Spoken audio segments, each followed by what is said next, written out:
Beat Podcast wird euch präsentiert von Tascam und Focusrite.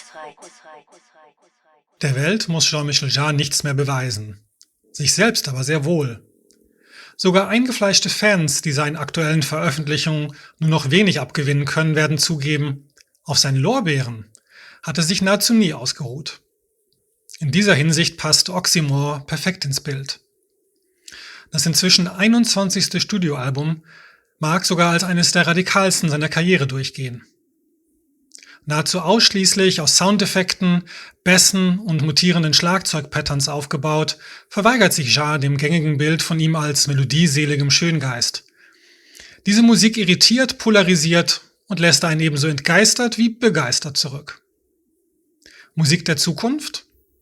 In diesem Fall wohl eher eine Reise zurück in die Zeit. Denn Oxymore ist Jarres Mentor Pierre-Henry gewidmet, dessen frühe Sampling-Experimente den Kurs der modernen Musikgeschichte beeinflusst haben. Hier lebt sein Geist fort, sowohl in der musikalischen Konzeption als auch ganz konkret in den Klängen. So durfte sich Jarre aus einem noch vor Henrys Tod für ihn zusammengestellten Sample-Archiv frei bedienen. Komponiert und abgemischt wurde das dann in All-Dolby Atmos, was sogar Jarre nach einem halben Jahrhundert im Geschäft vor einige Herausforderungen stellte. Das aber ist nur der Ausgangspunkt für ein tiefes Gespräch über viele andere Themen: Klang, Kunst und seine persönliche Geschichte. I wanted to start off with some impressions from the listening sessions yesterday and share them before going into the main topic. My impression was that some of the albums before this one, they seem to reference something concrete. So the Electronica series, those were references to your earlier works, bringing them into a collaborative environment. Then Amazonia was a reference to concrete spaces in the Amazon jungle. But when I came out of the cinema yesterday, my impression was that this one, even though it was triggered by maybe the past and also some concrete like sounds you'd been left with, this one is really a world unto itself. For me personally, there was no reference to anything outside of the music itself. It really seemed a self-contained world, as it were. Is that a fair assessment, do you think?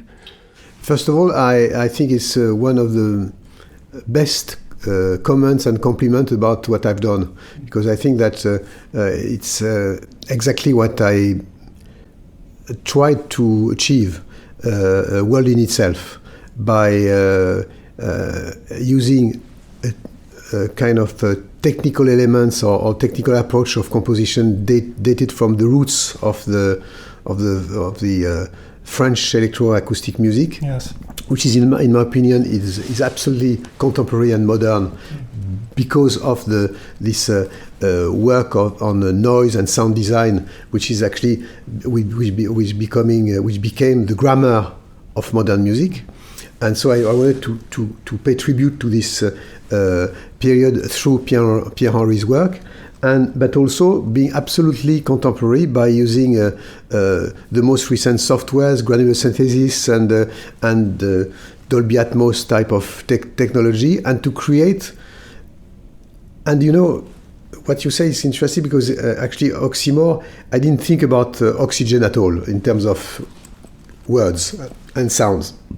But the link I would do is actually when I started Oxygen, I started with no pressure, just by wanting to achieve something on its own. Not as an ambition, but just as a fact, because I had no references for Oxygen, because nothing was really existing before.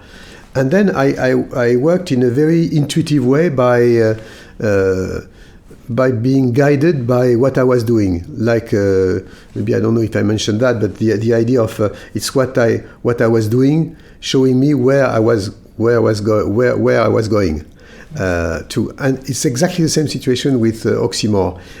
By exploring this idea of 360, I had no references. Because it's not been done before, so I had to find my own way, to create this piece of music, with the tools available, which are even not made for musicians, but more made for movie theaters and like the Dolby Atmos. So actually, I had no pressure other than trying to explore what I decided to achieve. And this is the reason why what you say is relevant. It means a lot to me, because actually Oxymore is in a world on its own, I think. And interestingly, I actually think it stands out in your oeuvre as well.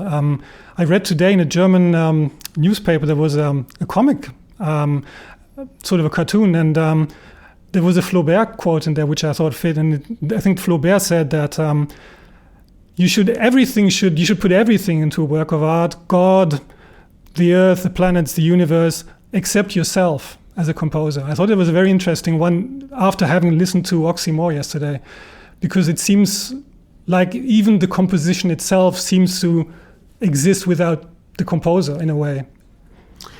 Yes, it's a very interesting comment, because on one side I would agree totally. On the other side, I won't agree at all. Of course, yes. Of course, because actually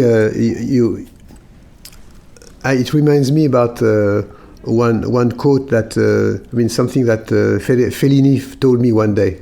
The fact that he said, Jean-Michel, I did lots of movies. Each time I thought it was a totally different movie, and looking back, I think I always did the same one, and which means that it's what we call style. Actually, I think artists are probably always doing, if they have one thing to say, they are doing only one thing, and it's always a variations of themselves. So in itself, of course, the feeling, the human emotions. There is no progress in terms of human emotions. What an Egyptian artist wanted to create, or 200 centuries ago in the 18th century, or today, remains the same. The notion of relationship with love, with death, with solitude, and basic human feelings and emotions are recurrent. It's just the tools which are changing from one generation to another, which makes your music specific. We have 12 notes to deal with in Western music, except now we have also an infinity of sounds, but and then we have millions of songs based on that principle. So it means that yourself is very important into the way the result is going to be specific. And so there is a reason why it's an interesting quote, because I think it's 50-50. Yes, I agree. That's interesting you should mention that, because you said that yesterday as well about the continuity of human feeling. I was sort of ambiguous about that statement. I mean, on the one hand, we can read Shakespeare today and it will just be as relevant as it was, and we can listen to Bach today, and even though someone like Boulez probably would have liked to smash the music to pieces, it's still perfectly relatable today. On the other hand, after leaving the cinema yesterday, I wasn't sure what I felt. I thought it was impressive, really impressive in parts. In other parts, it was almost threatening. And it was. I wasn't sure what I felt, so I'm not. And it's the same feeling I had when I listened to Oxygène for the first time many years ago, when I was like a kid. Don't you think that new means, like electronic means, can lead, or at least open doors into new emotions as well? Not necessarily. I wouldn't make any comment on any comparison of what what I'm going to tell you. But the first time people listen to Rite of Spring, mm-hmm. or the first Charlie Parker, mm-hmm. or the first heavy metal piece, lots of people were a bit puzzled and a bit lost, saying, I don't know what to think about that, because it's the style itself, the form itself was unexpected. But it doesn't mean that the feelings you had from this unexpected situation was new or were new. I don't know if it's clear. No, I understand. Yes, what you're saying. I'm biggest. I don't know myself. No, but it's a very interesting question, and I love this kind of conversation, because, for instance, we are speaking. at the moment, and suddenly we have lots of noise, and you have one guy behind you with headphones panicking entirely, and then after 10 seconds it stops. This is the unexpected. We love also in a creative process when you are introducing some music or some movie that people could be puzzled. It's a good and could be not knowing exactly, being a bit lost about their feelings, having mixed feelings. And I think it's something positive that's quite encouraging for artists after some years. I mean, being able to create something, creating what you're saying. Mm-hmm. And also David Lynch once said, confusion is a very powerful sensation. And I think that's true.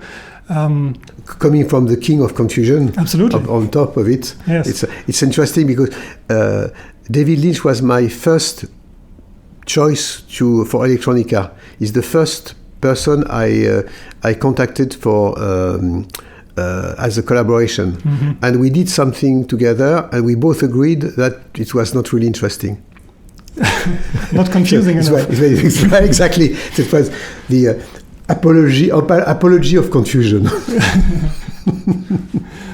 So as I said, the topic I wanted to talk about today is sound. Maybe also because I thought that with this particular project, this is probably the one which deals with sound or celebrates sound more than any other of your projects. And I wanted to start maybe, and this I have to excuse my German philosophical leanings. Maybe with some. I love German philosophy, so go on. Okay. Essentially, sound is just vibration in the air captured by our eardrums. How is it possible at all that we can communicate the entire palette of human emotion and more with that, or with just that? So it's not. I think it's more linked to physics than philosophy. What you're saying. Actually, you can all reduce, as we know, emotions, and this is the whole thing of quantic mathematics and algorithm, is the fact that robots will probably have emotions in 10 or 20 years, because we can also not reduce, but also, yes, we can say reduce emotions to a complex equation. So what's hitting your eyes or hitting your ears, linked to your brain in still a mysterious way, is creating not only reaction but emotions, and this is of course quite a mystery. And what is very interesting in what you're saying is the fact that art is made of illusion. How to cheat with your brain. This is what any artist is doing. But with painting, with it's like optical illusion, like audio illusion. As I said yesterday, a book is for me the first VR object, because you are teleporting yourself into the story, imagining some characters. So actually, it's all a matter of trying to create confusion into and mixed emotions that would going to create something affecting you one way or another. Yes. And of course, the fact that that the music exists essentially only in the ear of the spectator means that it's a weird kind of thing you're sharing, because it's never the same for anyone who listens. So everyone, I think probably everyone who left this the performance or the event yesterday goes away with a completely different response, even though we're sharing the exact same time and space for listening to it. So what you're saying is the best justification to listen to this piece of music in a movie theater, asking people to close their eyes, because then they can create, the oxymore then can become the instant soundtrack of the movie or the story that everybody has in mind. And it's going to be a specific story or specific scenario for every listener.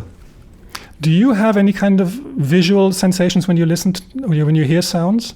Because, for example, I have visual sensations, and this was triggering a lot of them. This particular piece. It's strange. With my own music, not necessarily, but with other I have graphic connections sometimes. But with music in general, I always had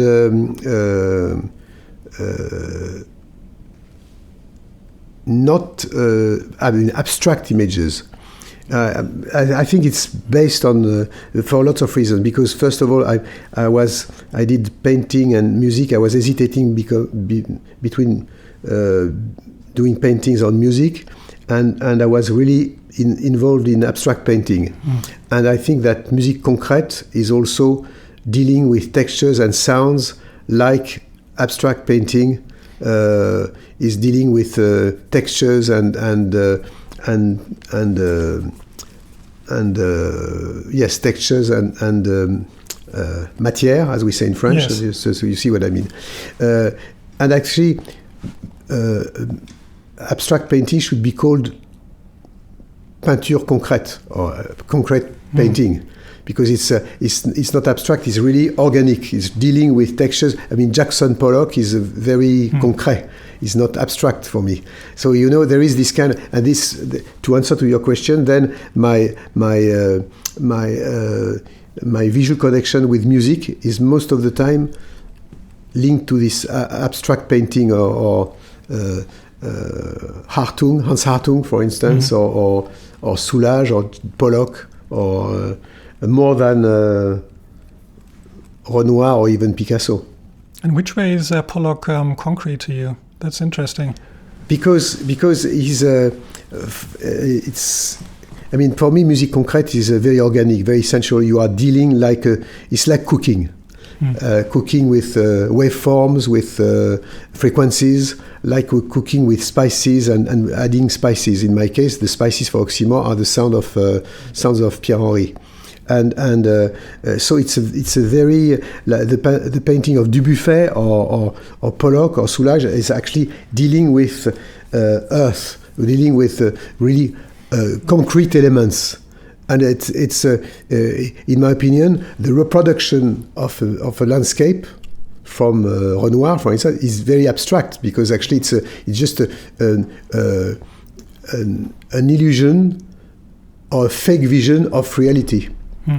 So in a sense, there is nothing concrete in this. But the Jackson Pollock, by putting hands in painting, or Klein or Hartung, I mean, just dealing with textures and paint directly with hands, is something very organic, very almost sexual. So it's very concrete. It's not abstract for me in that sense, I would say. And they're not two-dimensional either.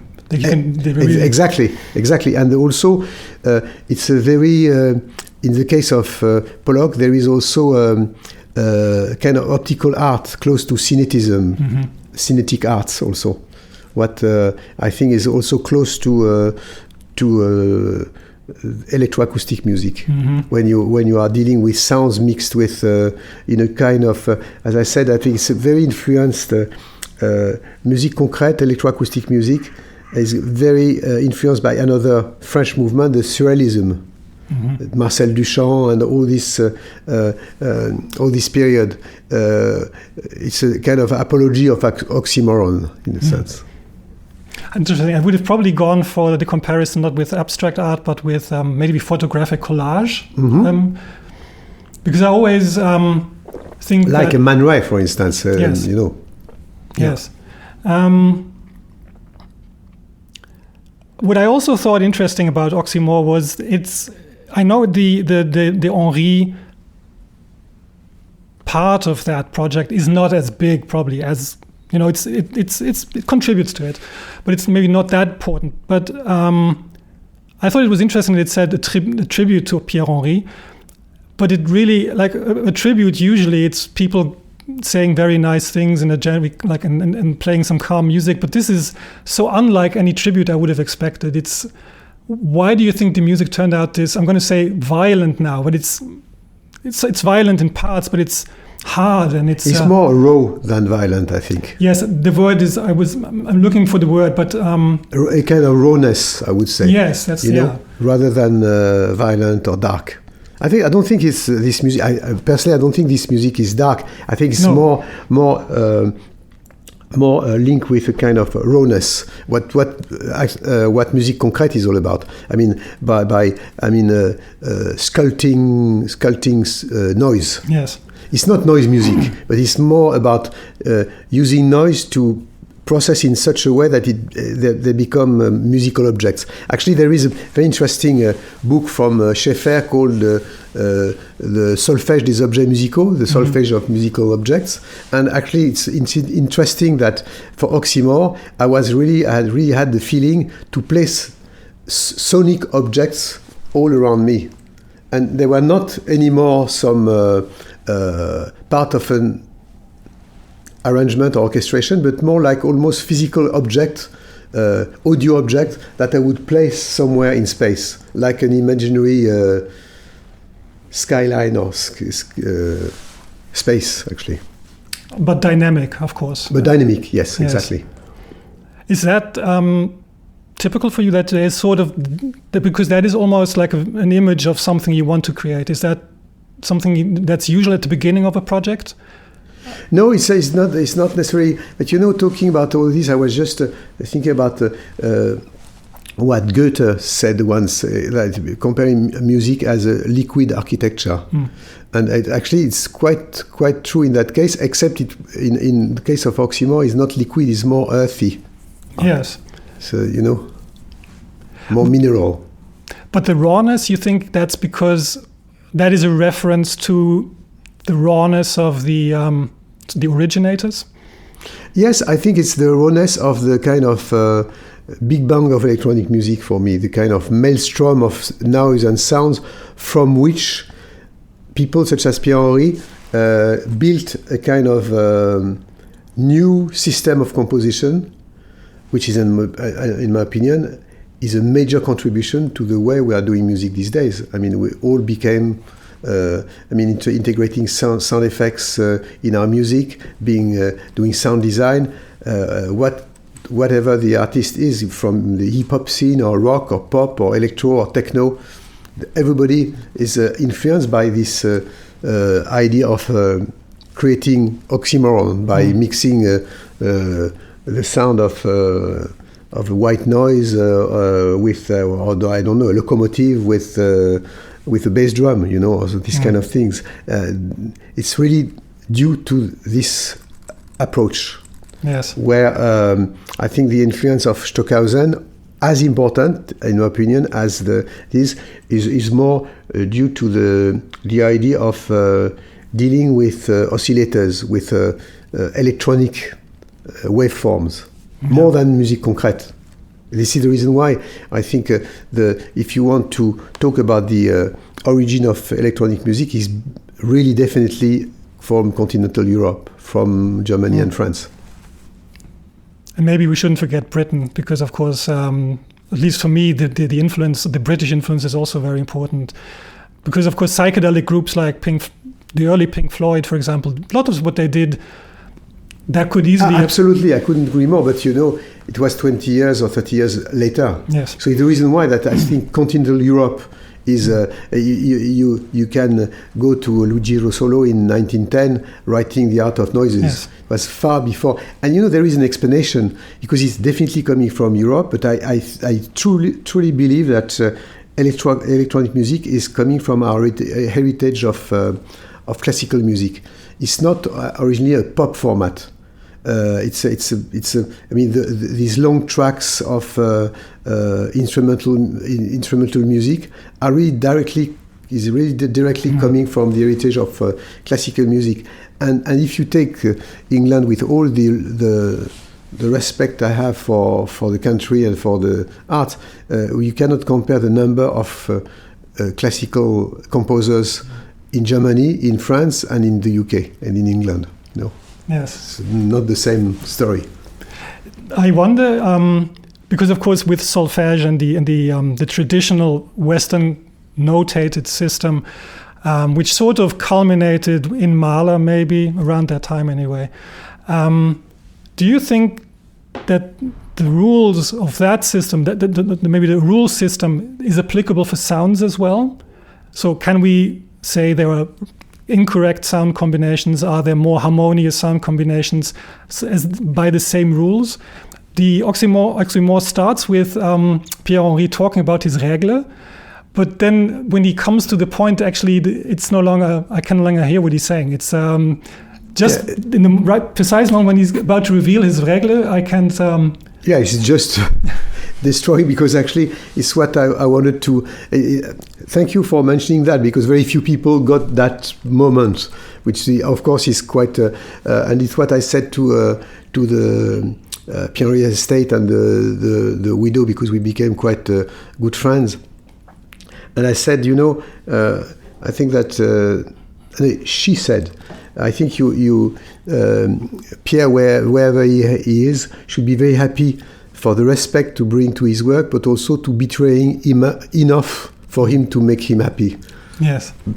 Based on what you said, he's going to be very, in a rather pompous way, talking about rules and all that, and suddenly all that is because he spent his time, like lots of innovators, to break rules. Yes, exactly. See? Yeah. And it's what I started to do with Oxymore was actually to build the moments almost in the reverse of what I've done for some other projects, by every few bars almost like a system, almost like a kind of rule, like a kind of dogma, to change the beat, to change like in nature, when you look at clouds, you look at waves. Why you can look at waves on the beach for hours and you're not bored? Because it's not identical. It's almost the same, but not the same. Mm-hmm. It's like the heartbeat. If we had the heartbeat, each heartbeat is slightly different. If we had identical heartbeat, we would die. And if you sample the image of waves of 2 minutes and you repeat it in loops, and you look at that, you will be bored after 5 minutes. But if you look at the beach and real waves, you can wander for quite a long time. Yes. And it's the same thing. What I tried to do with Oxymore is actually, each time you go back to it, you will discover something else, for 2 reasons. Because the way the textures are changing are not logical. They are not based on patterns. They're based on non-rhythmic repetition or evolution. And the other thing is also the fact that, as I said yesterday, I discovered that in a 360, if you are too rare into your sounds, if you have too minimalist, sounds are naked because they are isolated from each other. And the rule in music, like everything is the importance of fusion. In orchestra, what makes something really great is when you try to when you create this fusion between the high part and the low part, and also between the right side and the left side, and it's all again a kind of audio illusion where the textures are slipping from the strings to the winds and all that, and then you have this sense of fusion because also it's 2D. So it's flat, so it's quite easy to create this sense of fusion. As soon as you start to leave this kind of canvas, abstract canvas, sounds are naked until you understand that more is more, instead of less is more, as I said yesterday, Yeah. and to create this kind of multiplying textures of the same sound. For instance, instead of having one sound, but to create to divide the texture or the evolution of a sound in 4 or 5 parts on different place. So like that, the sound suddenly you're like if you are not only inside the music but inside the structure or the texture of sounds, and that's what makes, in my opinion, Oxymore quite unusual because of that.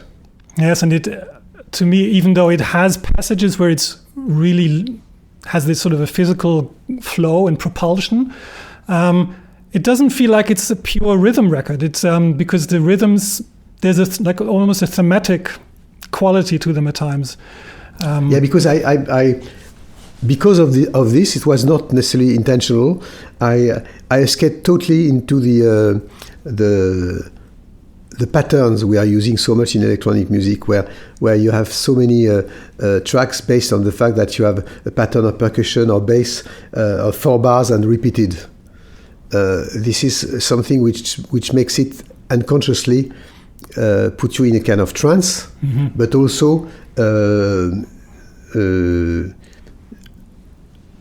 putting yourself in a kind of situation of comfortable situation of expectation.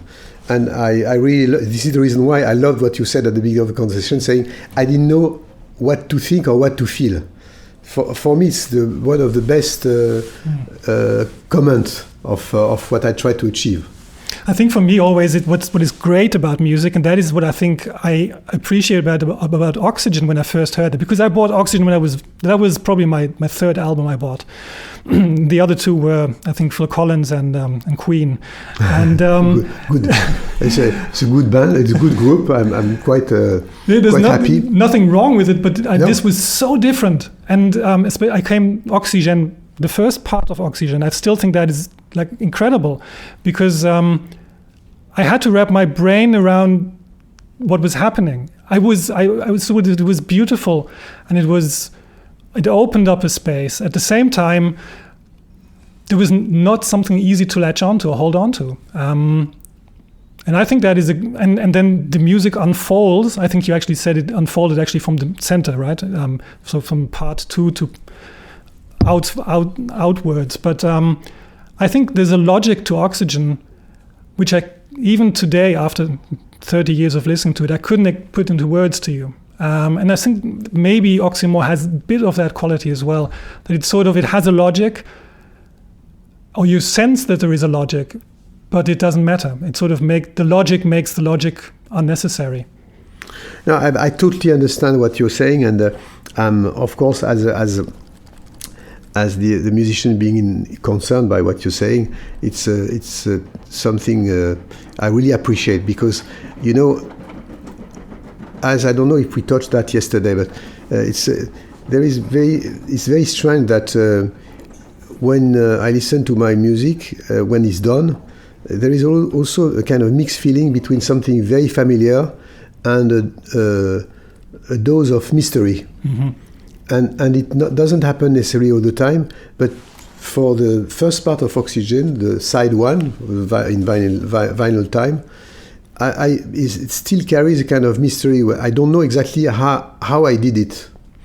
And it's the same thing for Oxymore. When I listen to it, I know the sounds I used, but the whole structure, the way it's built, there is still, even for me, a kind of mystery. Yes.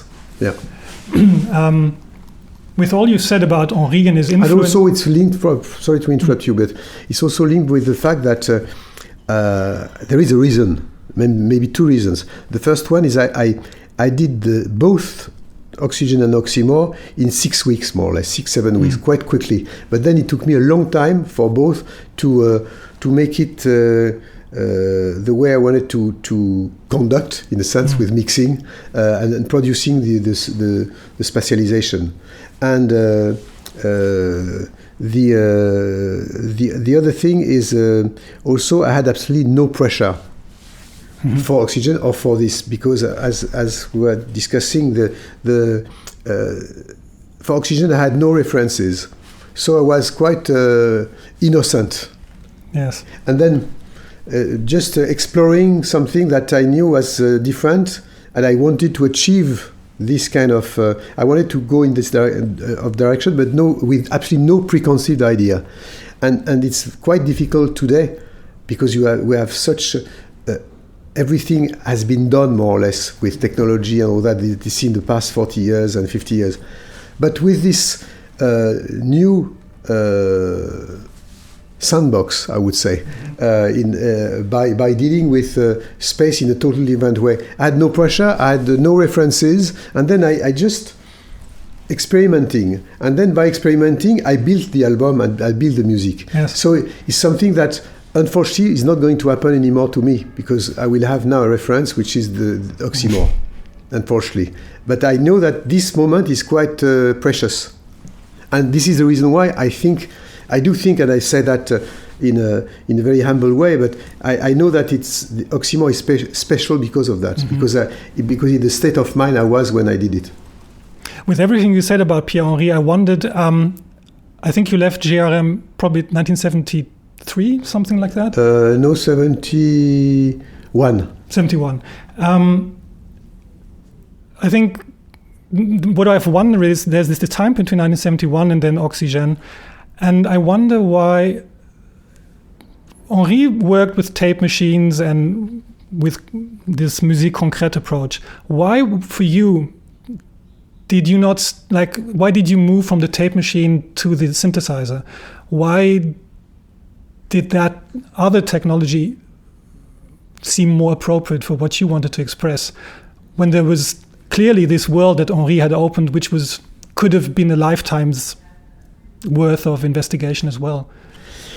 Actually, I don't think that I left that, but I think what you're describing with Pierre-Henri's work and musique concrète is actually the roots of sampling and recording sounds with a microphone. So that was sampling. And on the other side, you have the electronic approach dealing with oscillators and filters. So that was synthesizers. And I always thought that electronic music, the way I see it, is sitting on two pillars. Sampling approach, musique concrète, and electronic ones with synthesizers. And also, you mentioned earlier on Pink Floyd and old prog rock. I was a bit frustrated leaving the groupe de recherche musicale, that these guys had a very intellectual and approach of music, ignoring a little bit. I mean, starting to have the same doing the same mistakes as some people from the establishment of classical music, judging what was coming from pop culture with a kind of condescendence, or with a kind of not rejecting it, but just ignoring them. And when you were listening at that time, the first Pink Floyd albums or Soft Machine I mean, they were dealing with the same kind of principle by dealing with textures and kind of journey trip or journey from through sounds.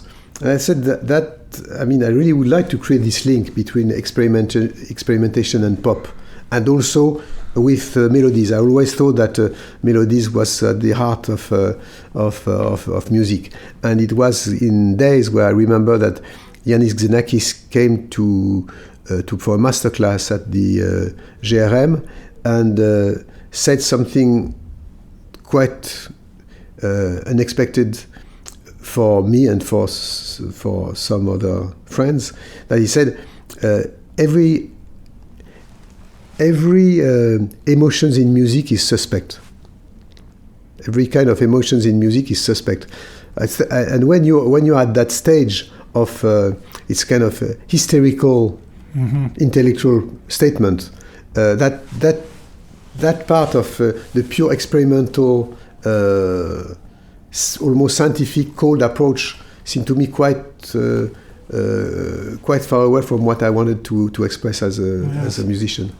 I always thought that La Cage, Eros Machine, I always thought it was very interesting because it has sort of this quality of the experimental avant-garde of that time, but then you put a drummer on top of it who completely pulls it into a different direction. It always seems like a statement of defiance. Yes, yeah, it was exactly that. It was exactly that because I did, it has been released later, but I did that when I was really studying at the GRM, and actually all the sequences and all that is coming from a studio where we didn't have the time, as we didn't have the right as students to go inside the studio, handled by the headquarters of the Groupe de Recherche, and we made I remember we made a copy of the key to go inside at night and to use all the first sequences and electronic sounds, and I remember that I was spending night, and we were spending nights to record as many sounds as we could on tapes, and then we were living with tapes full of sequences and all that. And Lacage has been done entirely like this, and then by defiance, as you said, adding some drums in a kind of almost awkward way, because I remember that I did all this with a kind of rototom, a small percussion by moving the pitch of the tone and I'm not a drummer, so it was quite imperfect. But I think this is quite in sync with this kind of rawness of that moment. Yes. Actually, time is running out. But there's one question we like to ask at the end of each interview, so if we can maybe do that, this is just 2 or 3 minutes, because it's a topic which interests me. Is there's a lot of talk about how there's a connection between the arts and artisanship. So the idea that maybe making a great cup of coffee could be the same as making a piece of music. What's your take on that? Do you think these two are comparable in a way? Do they exist in different worlds, or is that? I totally agree with this. I'm born in Lyon, one of the capital of food, and I always thought that electroacoustic music, electronic music is exactly like cooking. Mm-hmm. Cooking frequencies, cooking waveforms in a very tactile way. And talking about tea or coffee, you have a ceremony in Italy or France, a ceremonial approach to do espresso, for instance. Yes. In France, even more in Italy, or the ceremony of tea in Japan, where which is quite close of going back to your with the routine of going back to your instrument day after day, and it's never been perfect. The tea ceremony is